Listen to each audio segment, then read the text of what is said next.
El martes de la cuarta semana del tiempo ordinario, el evangelio que toca es el de Marcos 5, 21 al 43. En aquel tiempo Jesús atravesó de nuevo en barca a la otra orilla. Se le reunió mucha gente a su alrededor y se quedó junto al lago. Se acercó un jefe de la sinagoga que se llamaba Jairo, y al verlo se echó a sus pies, rogándole con insistencia: Mi niña está en las últimas, ven, pon las manos sobre ella, para que se cure y viva. Jesús se fue con él, acompañado de mucha gente que lo apretujaba. Había una mujer que padecía flujos de sangre desde hacía 12 años.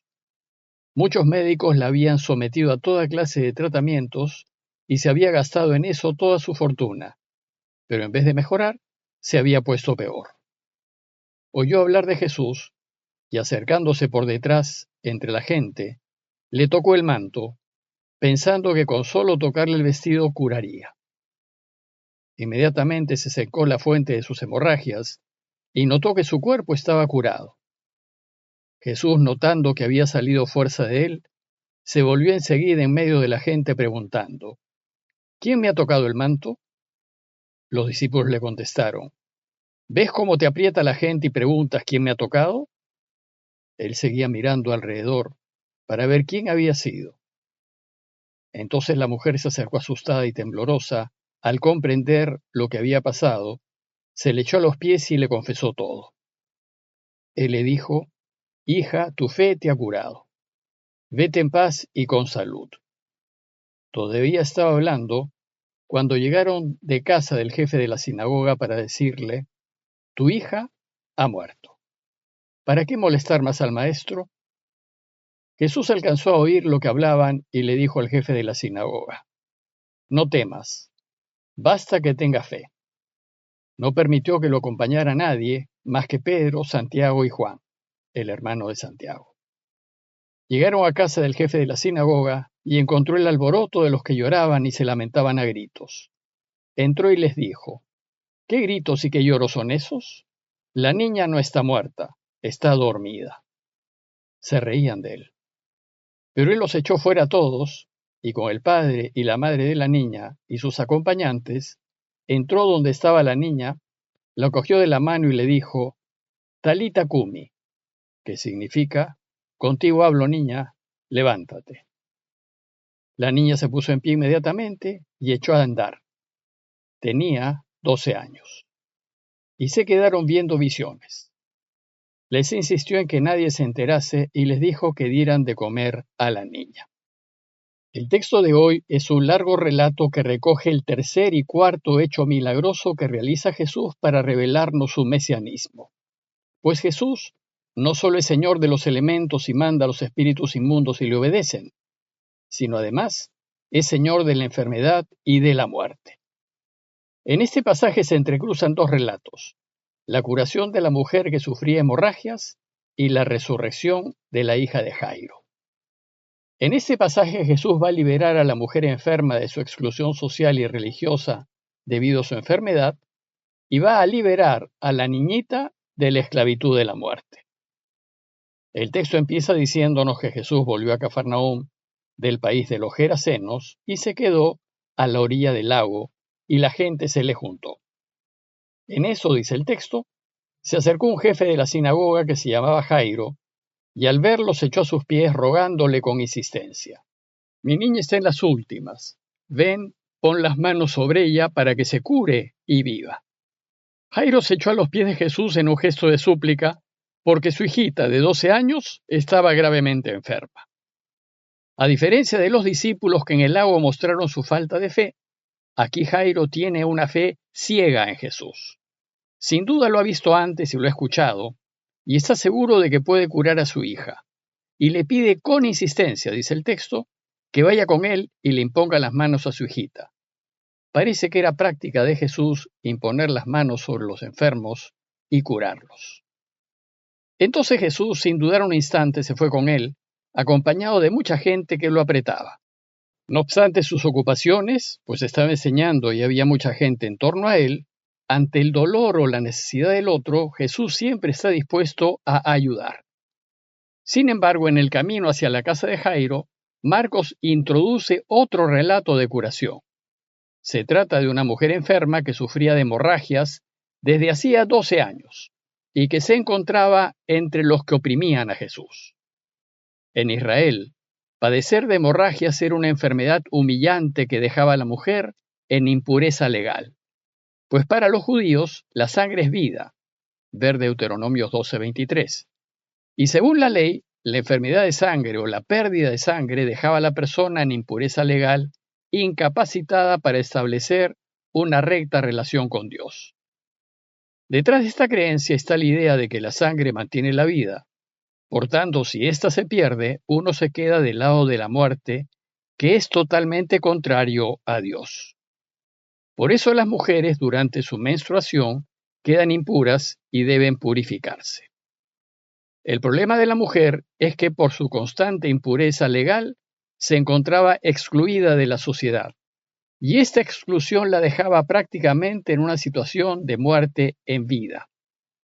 Pues como todo lo que toca una impura lo convierte en impuro, no solo no tenía nada, sino que además no tenía a nadie. La mujer estaba desesperada. Dice el texto que había sufrido mucho con muchos médicos y que había gastado todos sus bienes sin provecho alguno. Es decir, había hecho todo lo posible por curarse y había terminado en pobreza. Y no solo no terminaba de curarse, sino que en vez de mejorar, dice el texto, se había puesto peor. Pero esta mujer, dice Marcos, había oído hablar de Jesús. Probablemente no era de Cafarnaúm, pero al escuchar de él puso en él toda su esperanza. Y se decía para sí, si logro tocar, aunque solo sea sus vestidos, me curaré. Su fe era extraordinaria y estaba absolutamente convencida de que se curaría con solo tocar sus vestidos. Antes, Jairo le había pedido a Jesús que toque a su hija, que le imponga las manos, y ahora es la mujer la que busca tocar a Jesús, pero ni siquiera él, sino solo su manto. El manto podría ser ese chal que usaban los judíos para sus oraciones. Bueno, pues era tal la desesperación de la mujer que estaba dispuesta a romper las fronteras de la impureza legal y tocar al Señor. Y entonces dice el texto que acercándose por detrás, le tocó el manto. Y entonces la mujer quedó completamente curada. Dice el texto que se secó la fuente de sus hemorragias y notó que su cuerpo estaba curado. Dejó de ser impura, dejó de ser intocable, dejó de ser marginada y puesta aparte. Y todo sucedió enseguida, en un abrir y cerrar de ojos. Inmediatamente la mujer se curó y en ese instante Jesús se dio cuenta de lo sucedido. Dueño de una sensibilidad increíble y como si sus vestidos hubiesen sentido, Jesús preguntó, ¿quién me ha tocado el manto? Jesús es absolutamente dueño y señor de sí y de su entorno, y se da cuenta de todo hasta de lo más mínimo. Y en medio de tantos apretones siente que alguien toca su manto de manera especial. Pues aunque la mujer lo toca discretamente, lo hace con tal fe que Jesús la siente. Pero Jesús también se muestra aquí como perfecto hombre, pues no sabe quién lo ha tocado y tiene que preguntar, mirar, descubrir. Jesús sabe que salió de él una fuerza de vida capaz de curar. Él no pierde lo que da, pero sabe que lo da. Y cuando da no se queda con menos, pues es fuente inagotable de vida. De esta manera, Jesús nos enseña que siempre que demos, se nos dará. Los discípulos no le hacen caso y más bien le dicen, ¿estás viendo que la gente te oprime y preguntas quién me ha tocado? ¿Cómo se te ocurre hacer esa pregunta? Pero la mujer se vio descubierta y se acercó atemorizada y temblorosa y con cierta culpa. Y entonces se postró ante él y le contó toda la verdad. Se lo dijo todo. Se postró como lo hizo Jairo, pero esta vez en un gesto de perdón, disculpándose. Lo cierto es que la mujer impura, al tocarlo, dejó a Jesús en impureza legal. Pero el Señor no la recriminó ni le llamó la atención por haberlo hecho legalmente impuro. Solo le dijo, hija, tu fe te ha curado, vete en paz y con salud.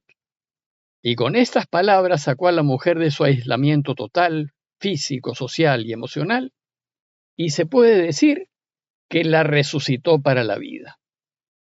En ese momento, dice el texto, llegaron de casa del jefe de la sinagoga para decirle: tu hija ha muerto.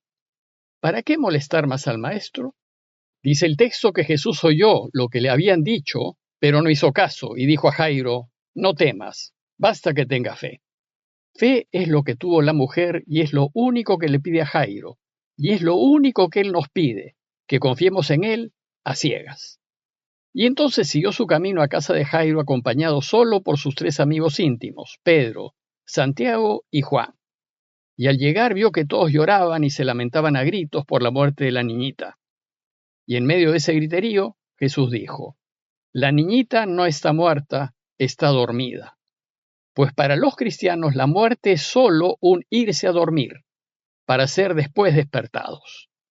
El cristiano está convencido que la muerte, que ya ha sido vencida por Jesús, no lo extingue ni lo desaparece, solo lo deja en un estado de dormición, para después despertar y vivir para siempre con Dios en la alegría infinita y total. Pero los que son del mundo no entienden esto, y dice el texto que se reían de él. En sus inicios la iglesia sufrió las burlas de la gente al afirmar que Jesús había resucitado. Y entonces fue donde la niña, la tomó de la mano y le dijo: contigo hablo, niña, levántate.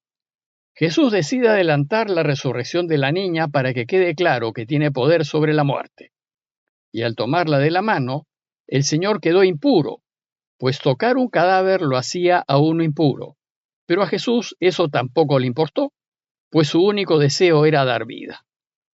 Y entonces la niñita se puso en pie inmediatamente y echó a caminar.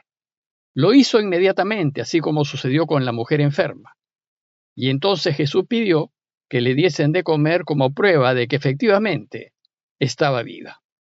Lo otro que les pidió fue que nadie se entere, pero esto será imposible. La iglesia no se va a contener y lo va a proclamar como el Señor de la vida. Bueno, pues estos 2 relatos demuestran que Jesús está por encima de la enfermedad y de la muerte, y que con fe absoluta en Él seremos capaces de vencer la enfermedad y la muerte. Pidámosle a Dios que nos dé una fe como la de Jairo o como la de la mujer enferma, de manera que podamos seguirlo a donde quiera y como quiera. Parroquia de Fátima, Miraflores, Lima.